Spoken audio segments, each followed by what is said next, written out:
জয় রাম। শ্রী শ্রী ঠাকুরের চরণে আমার প্রণাম জানিয়ে আজকের আমি ঠাকুরের কথা শুরু করছি।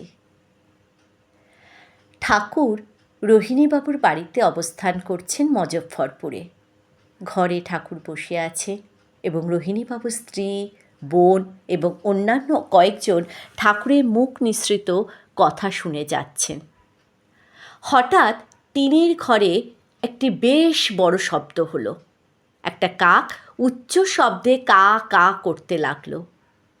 রোহিণীবাবু এলে ঠাকুর নির্দেশ দিলেন বাইরে কি পড়েছে দেখতে।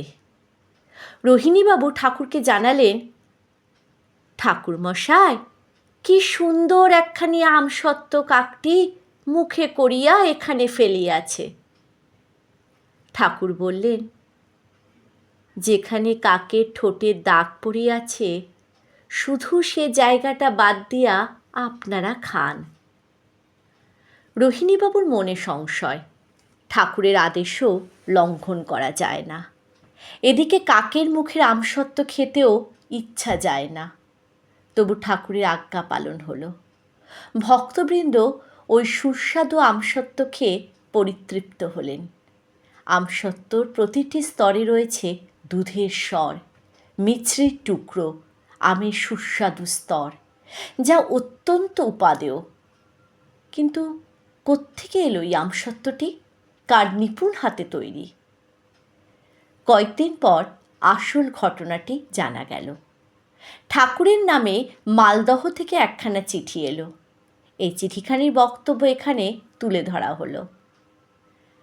ঠাকুর, আপনি আমসত্ত্ব খাইতে চাহিয়াছিলেন।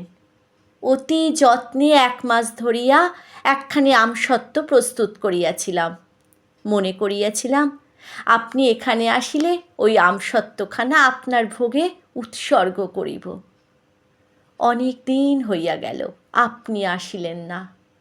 পাছে আমসত্ত্বটি নষ্ট হইয়া যায়, মধ্যে রৌদ্রে দিতাম।